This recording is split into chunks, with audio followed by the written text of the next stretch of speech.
বৈষম্য, যারা ইসলামকে পছন্দ করে না, ন্যায় আর ইনসাফ যারা প্রতিষ্ঠা করতে চায় তাদেরকে পছন্দ করে না, যারা চাঁদাবাজির মধ্যে মত্ত থাকতে চায়, যারা দুর্নীতিতে মত্ত থাকতে চায়, দুর্নীতিকে দেশের মধ্যে সয়লাভ করতে চায়, চাঁদাবাজকে দেশের মধ্যে সয়লাভ করতে চায় আর মুসলমানের অধিকার কেড়ে নেয়, তারা একটা গোষ্ঠী আছে যেই গোষ্ঠীটা মুসলমানের উপর, এই হাদির উপর ন্যায় আর ইনসাফের প্রতীক হয়ে যে দাঁড়িয়েছিল তাকে দুনিয়ার জগৎ থেকে বিদায় করে দিয়েছে।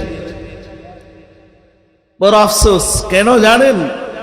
এর পিছনে কারণ হলো এরা চায় না ইনসাফ প্রতিষ্ঠা হোক, এরা চায় না কোরআন হাদিসের আইন বাংলাদেশে চলুক। কেন জানেন? কারণ আছে। কোরআন হাদিসের আইন যদি বাংলাদেশে চলে, বলেন এরা বদমাইশি করতে পারবে, চাঁদাবাজি করতে পারবে? করতে পারবে না। কারণ চাঁদাবাজদের মনে ভয় আছে। যারা ইনসাফ করে না, দুর্নীতি করার টার্গেট থাকে, এদের মনের মধ্যে ভয় কাজ করে, আরে যদি কোরআন চলে আসে, কোরআনী আইন চলে আসে, আমাদের যা টার্গেট তা তো অর্জন হবে না, তা অর্জন হবে না। এই জন্য এরা আগে থেকে টার্গেট যে এইগুলোকে, এই উইকেটগুলোকে যদি ফালানো যায় তাহলে দেশটায় আমরা একটু শান্তিতে চলতে পারবো।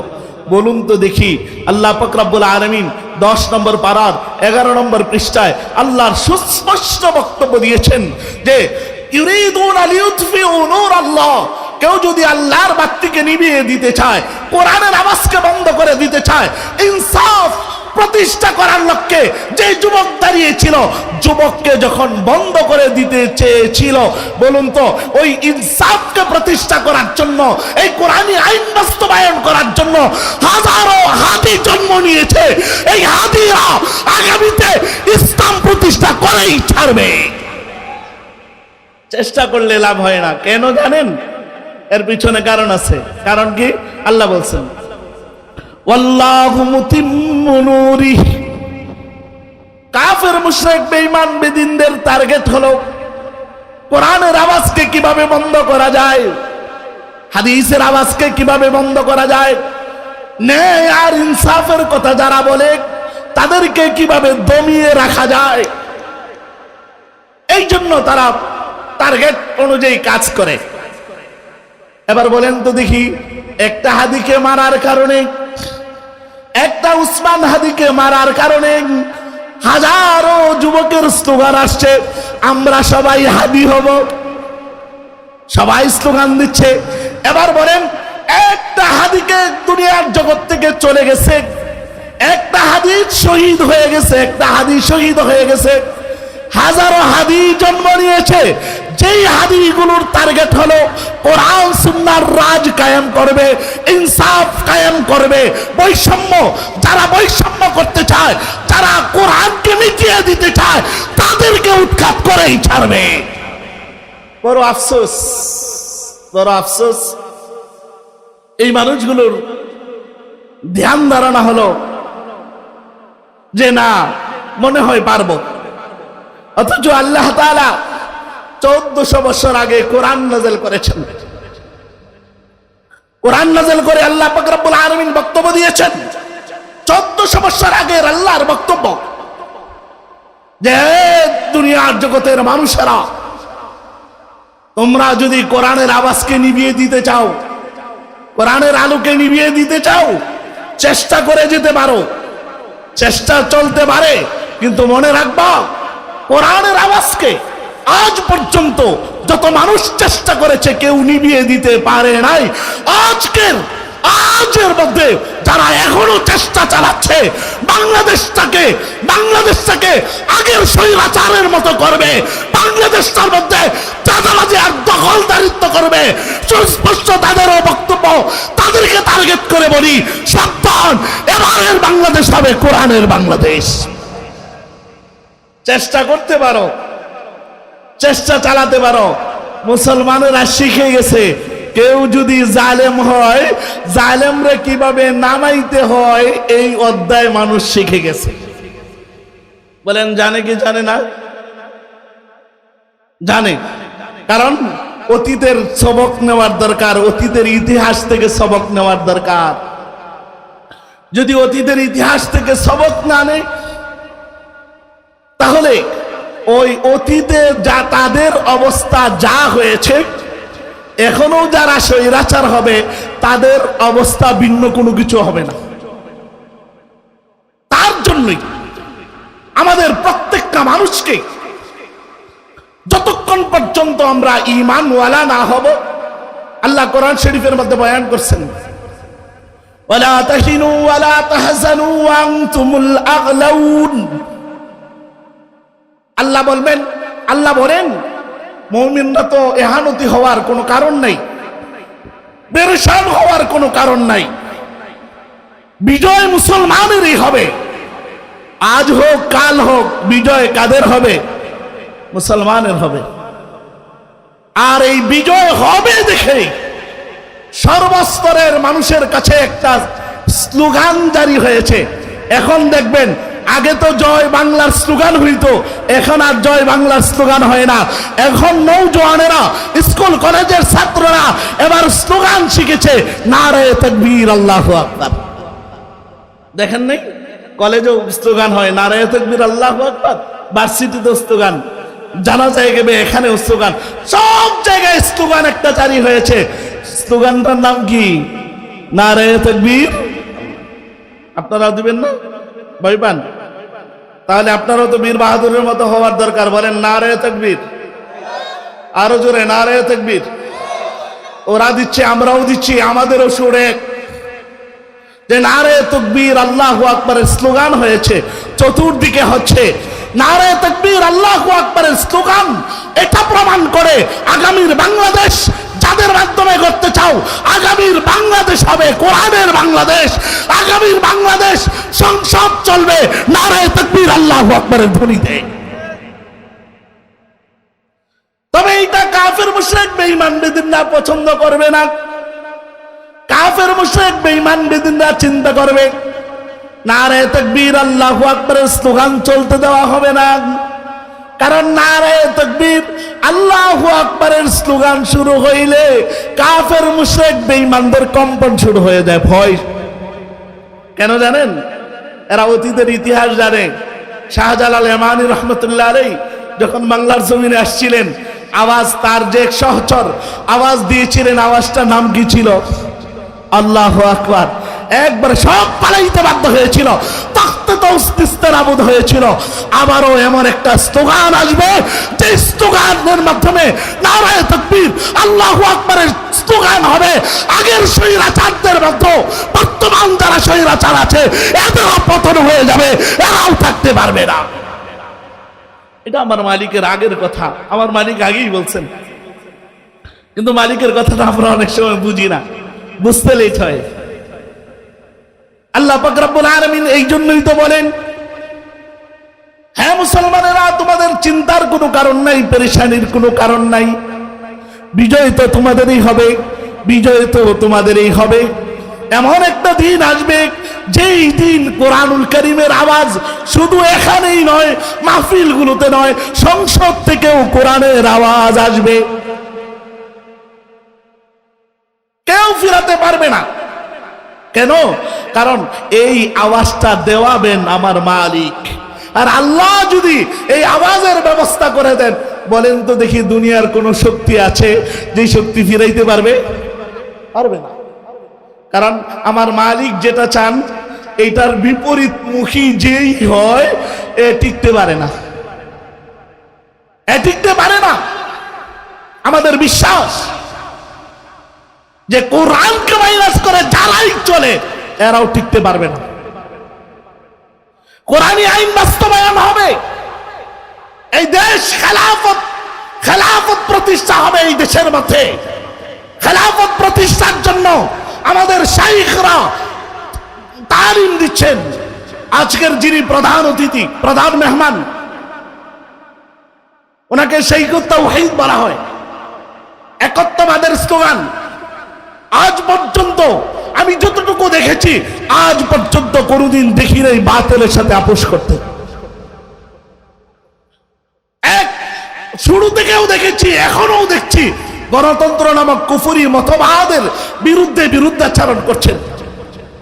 ওনারও টার্গেট গণতন্ত্র কুফরি মতবাদের মাধ্যমে ইসলামের বিজয় হবে না, ইসলামের বিজয় হবে খেলাফতের মাধ্যমে। খেলাফত প্রতিষ্ঠার জন্য গণতন্ত্র নামক কুফরি মতবাদকে থেকে আমাদেরকে দূরে সরে আসতে হবে। গণতন্ত্র নামক কুফরি মতবাদের মাধ্যমে রাজনীতি করা যায়, ক্ষমতা পাওয়া যেতে পারে, কিন্তু ইসলাম কায়েম হবে না, ইসলামের বিজয়ের পতাকা উড্ডীন হবে না। ইসলামের বিজয়ের পতাকা উড্ডীন করতে চাইলে আমাদেরকে খেলাফতের ব্যবস্থা, খেলাফতের রাজ কায়েম করতে হবে। খেলাফতের দিকে যখন আমরা যাব, গণতন্ত্র নামক কুফরি মতবাদ আব্রাহাম লিঙ্কনের তৈরি একজন আমেরিকান, একজন খ্রিস্টান কখনো মুসলমানদের ভালো হয় এমনটা চাইতে পারে? কি বলেন? ও গণতন্ত্র নামক কুফরি মতবাদ তৈরি করছে আমাদের ভালোর জন্য না আমাদের ঈমান নষ্ট করার জন্য? বলেন, ঈমান নষ্ট করার জন্য। এখন আমরা এর পিছনে দৌড়াদৌড়ি করছি, কারণটা কি জানে? আমরা যারা গণতন্ত্রের গোলাম, আধিক্য পরিমাণ আমরা আমাদের গোলামি করি না, আমরা মালিকেরও গোলামি করি না, আমরা গোলামি করি ভারত আর আমেরিকার। বলে ভারত আর আমেরিকার গোলামি করি না? আগে যারা ছিল ভারতের 5-6টা গোলাম ছিল, এখনো যারা আছেন তারাও ওই দিকে হয়তো আমেরিকার গোলামি করে, কারো গোলামি করছে। গোলামির মাধ্যমে মুসলমানদের আকীদা হলো গোলামি করব কার? আল্লাহ নাম জোরে বলেন, গোলামি করব কার? জোরে বলেন, আরো জোরে, গোলামি করব কার? আমরা একমাত্র গোলাম কার? যদি আমরা আল্লাহর গোলাম হই তাহলে গোলামি চলবে কার? আল্লাহ তাআলা বয়ান করেছেন, ইয়া আইয়ুহান নাবিয়্যু ইত্তাকিল্লাহ, হে নবী আল্লাহকে ভয় করুন। ওয়ালা তুতিল কাফিরিনা ওয়াল মুনাফিকিন, কাফেরদের অনুসরণ করা যাবে না, কাফেরদের গোলামি করা যাবে না, মুনাফিকদের গোলামি করা যাবে না। কাফেরদের টার্গেট তোমাদেরকে গোলাম বানাবে, মুনাফিকদের টার্গেট আমাদেরকে গোলাম বানানো। এবার বলেন, মুসলমান কি গোলামের জাত? বলেন, মুসলমান গোলামের জাত না। মুসলমান একমাত্র ভয় করে কাকে? আল্লাহকে। গোলামি করে কার? তাহলে আল্লাহর গোলামি করলে দুনিয়ার জগতে কারো গোলামি টাইম আছে? যদি গোলামির টাইম না থাকে তাও তো আমরা গোলামির পিছনে দৌড়াচ্ছি না। মুসলমান বোঝার দরকার, আল্লাহ আমাকে কেন বানাইছেন। আল্লাহ বলেছেন যে গোলামি করবা আমার, বাকি দুনিয়ার জগতের যা কিছুর প্রয়োজন হবে সবকিছুর ব্যবস্থা করবেন কে? বলেন, আল্লাহ দুনিয়ার জগতে যা কিছুর প্রয়োজন হবে সবকিছুর ব্যবস্থা করতে পারেন কি পারেন না? এই আকীদা আপনাদের আছে না নাই? আছে। তাহলে আমরা দুনিয়ার জগতে ইহুদি নাসারাদের গোলামি করব কেন? কোরআন শরীফে তো আল্লাহ তাআলা বয়ান করছেন, ওয়াদ্দা কাসীরুম মিন আহলিল কিতাব লাউ ইয়ারুদ্দুনাকুম মিন বাদি ঈমানিকুম কুফফারা।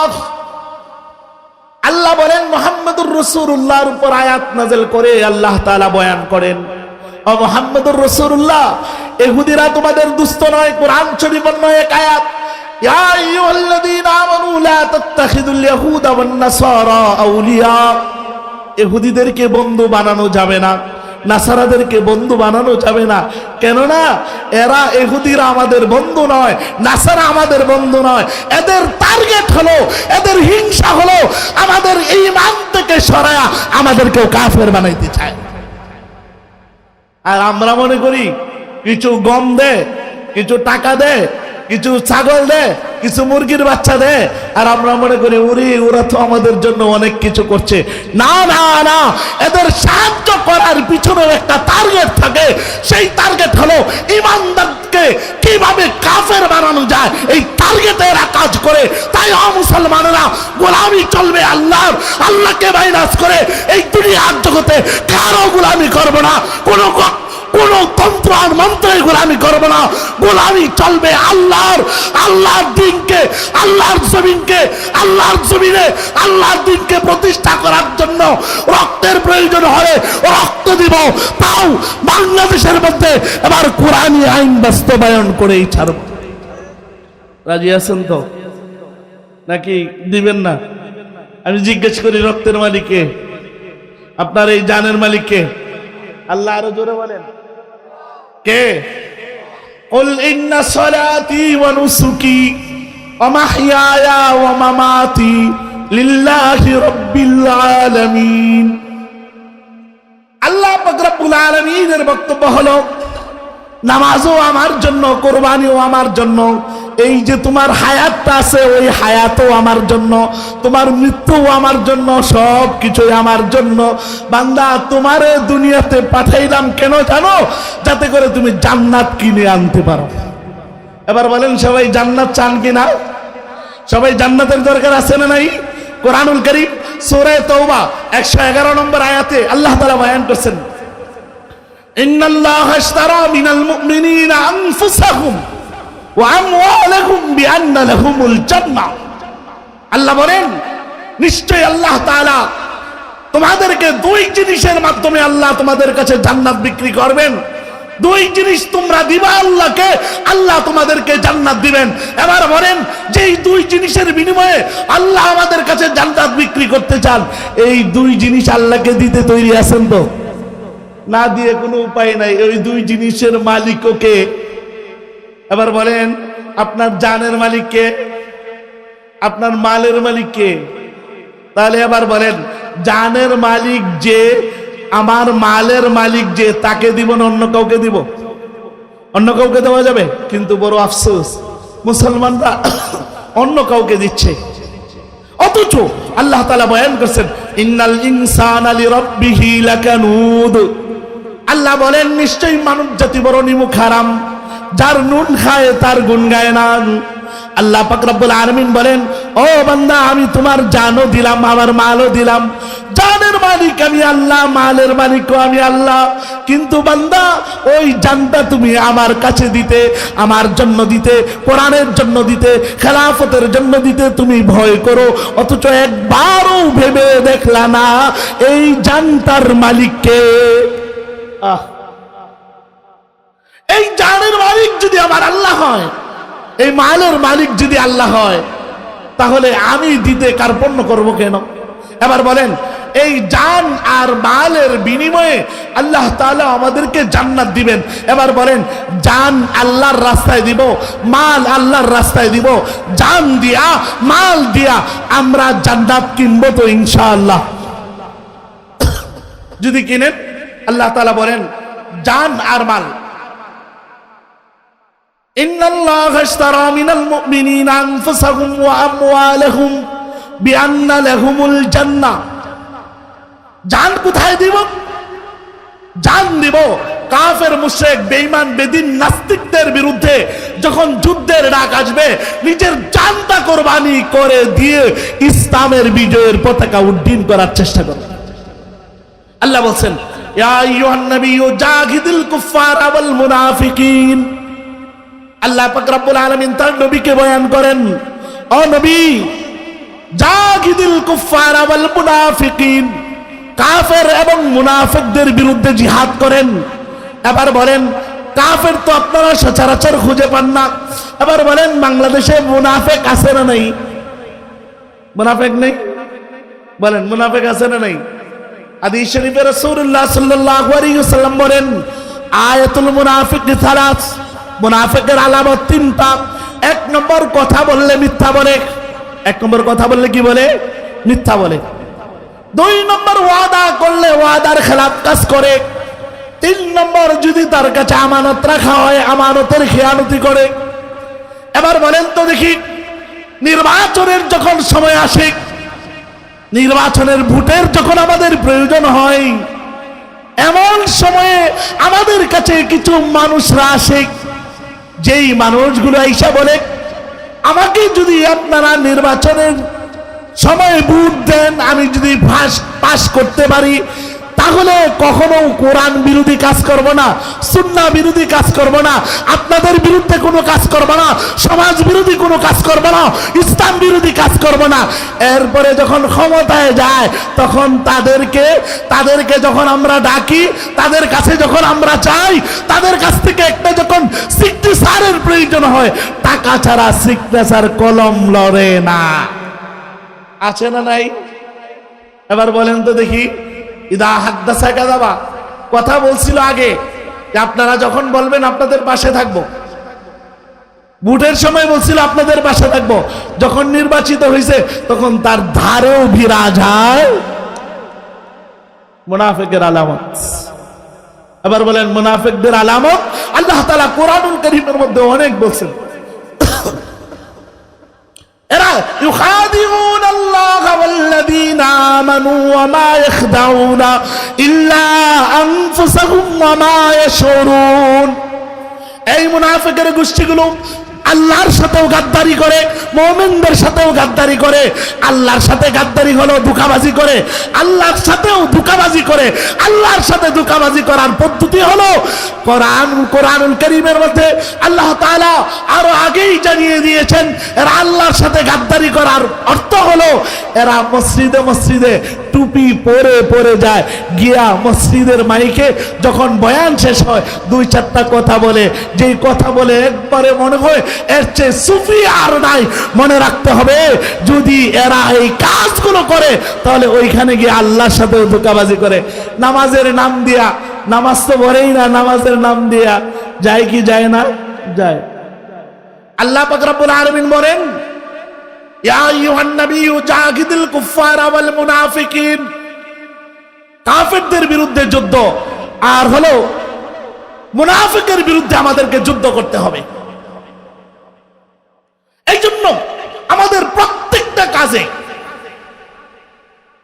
আমাদেরকে খেয়াল রাখতে হবে, আমি যে কাজ করব, আমার যে জান আছে, এই জানটা একমাত্র দিব কাকে? আল্লাহকে।